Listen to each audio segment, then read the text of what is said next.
안녕하십니까? 새아이 아빠의 행복을 전하는 김세요한입니다. 오늘은요, 우리 인생과 세월의 의미에 대해서 한번 짚어볼까 합니다. 우리는 일정한 시간적 존재입니다. 태어나서 일정한 시간대에 머무르다가 사라지죠. 저는 지금 70대입니다. 사라질 날이 그렇게 멀지 않았습니다. 지난 날을 돌이켜보면요, 단지 세월이 참 빠르다는 이런 생각입니다. 지금은 세월이 더 빠르게 지나갑니다. 저는 집에서 분리수거를 담당하고 있는데요. 우리는 목요일 날입니다. 여기는 시골이라서요. 제가 한 주에서 가장 확실하고도 구체적으로 실감하는 요일은 목요일입니다. 그런데 그 목요일이 참 빨리 돌아옵니다. 그래서 흔히들 그러더군요. 70대는 70km의 속도로 세월이 흐른다고요. 어쨌든 우리가 시간적 존재인 한 세월은 또는 시간은 우리에게 절대 조건입니다. 우리가 세월을 말할 때는 흔히 한 해 또는 한 달 또는 하루 이런 식으로 시간의 단위를 쪼개서 말을 합니다. 그러면 한 해, 한 달, 하루 이런 시간의 단위는 우리에게 어떤 의미가 있을까요? 자, 먼저 한 해를 기준으로 살펴본다면요. 1년은 사실 생장수장의 한 주기가 되겠습니다. 생장수장의 과정을 가장 선명하게 보여주는 생물은 식물입니다. 봄이면 싹이 눈을 틔우고요. 여름에 무성해지면서 가을이면 열매가 익습니다. 그리고 겨울이면 양분을 저장하면서 더 이상의 성장을 멈추고 쉬면서 다음의 해를 대비합니다. 동물도 사실은 비슷한 과정을 지납니다. 다만 식물에 비해서 그렇게 뚜렷해 보이지 않을 뿐이죠. 봄에 번식을 하고 여름에 키우고 가을이면 허물을 벗고 겨울에 쉬고 어떤 동물은 아예 동면을 합니다. 이에 비하면 사람은 상당히 모호합니다. 그렇다고 사람이라고 변하지 않는 것은 아니죠. 우리는 다만 생체의 변화를 크게 느끼지 못할 뿐입니다. 하여튼 지구라는 공간에 살고 있는 생물은 모두가 1년을 주기로 하는 생장수장의 변화를 겪습니다. 이것은 생물이 지구와 한 몸으로 살아간다는 의미가 되겠습니다. 즉 1년이라고 하는 시간 단위는 그냥 세월이 흐르는 것이 아니고요. 우리가 그 시간에 따라서 한순간도 끊임없이 변화하고 있다는 것을 의미한다고 볼 수 있겠습니다.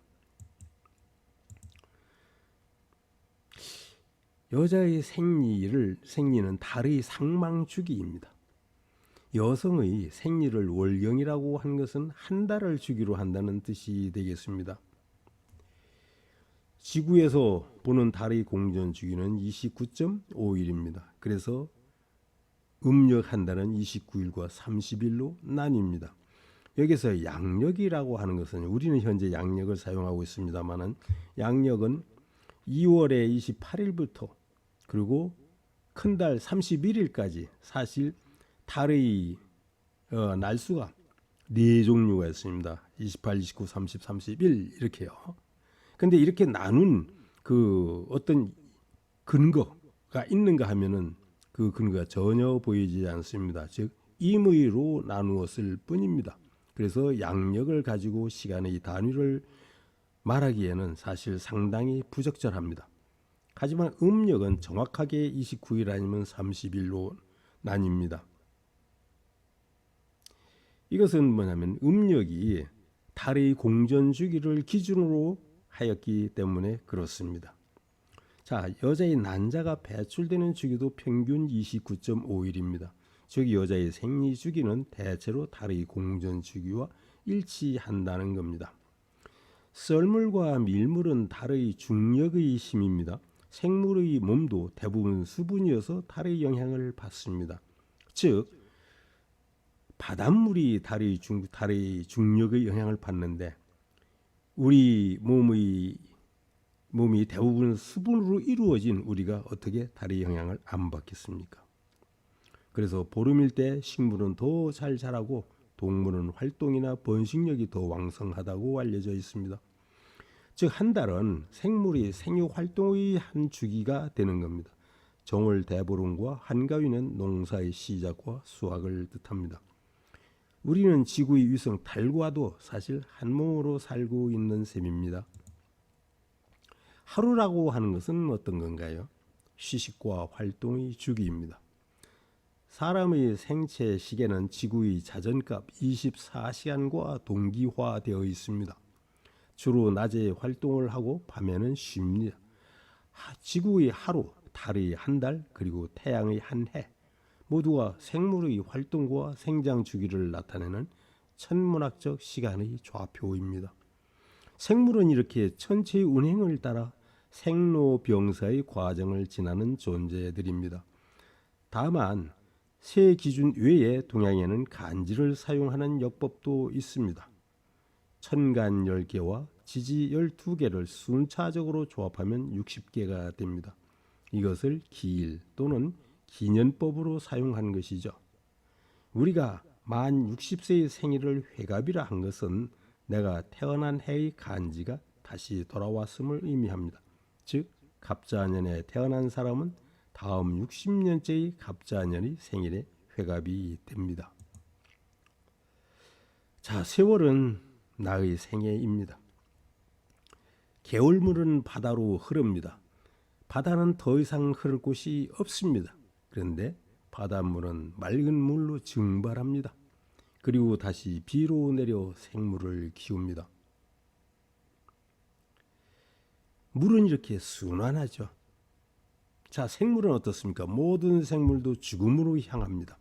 천천히 또는 빨리. 즉 한 해살이에서부터 몇십 년 또는 몇백 년을 사는 식물과 동물도 있습니다. 하지만 사실 똑같습니다. 모두가 죽음으로 향하고 그리고 죽으면 육신의 탈을 벗어버리고 새로운 생명으로 증발할지도 모르겠습니다. 저는 그렇다고 봅니다. 우리가 흔히 말하는 세월이란 무엇인가? 물이 바다에 이르고 사람이 죽음에 이르는 시간이 아니겠습니까? 정해진 시간은 없습니다. 대략 사람의 시간은 60년이라고 보입니다. 30세 전후에 보통 우리가 아이를 갖지요. 그리고 그 아이를 다시 30세가 될 때까지 기르는데 30년이 걸립니다. 이렇게 해서 합이 60년입니다. 그래서 우리 인생은 60년으로 흔히 그렇게 말해졌습니다. 이것이 한 생의 임무를 마치는 시간이기도 합니다. 옛날에는 60년, 즉 60세면은 사실 상당한 노인이었는데요. 지금은 전혀 그렇지가 않습니다. 저도 70대지만 아직 노인이라고 생각 잘 안 하거든요.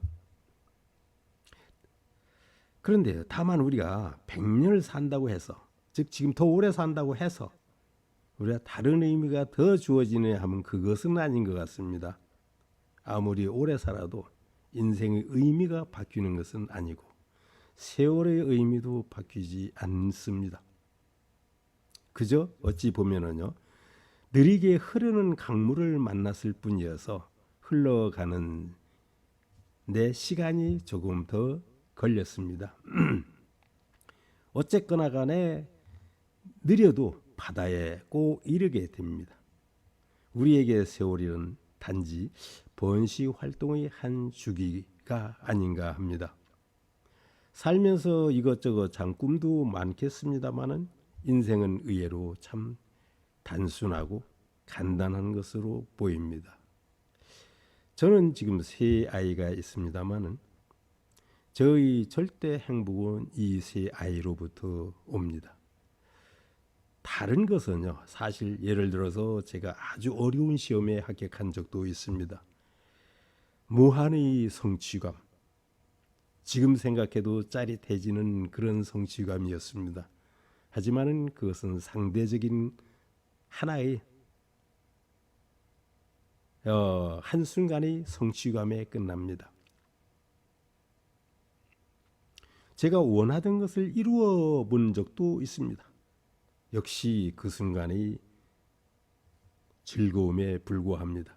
하지만 아이하고는 참 여러 가지 많습니다. 아이들이 자랄수록 사실 아이들과 의사소통이 좀 힘들어집니다. 뭘 좀 하게 하려면은 한마디로 이 얘기가 끝나는 적이 사실 이제 별로 많지 않습니다. 아이들이 이해할 때가 별로 많지 않은 거죠. 그 아이들과 서로 어느 정도 신경전도 하고 어떤 때는 참 속상하기도 하고 어떤 때는 정말 서운하기도 합니다. 하지만은요, 아무리 그래도 그것은 나중에는 부모의 어떤 즐거움 또는 부모의 어떤 행복으로 이어집니다. 아이와 아무리 좋지 않았던 이런 일들이 있다 해도 그건 사실 지극히 사소한 일이죠.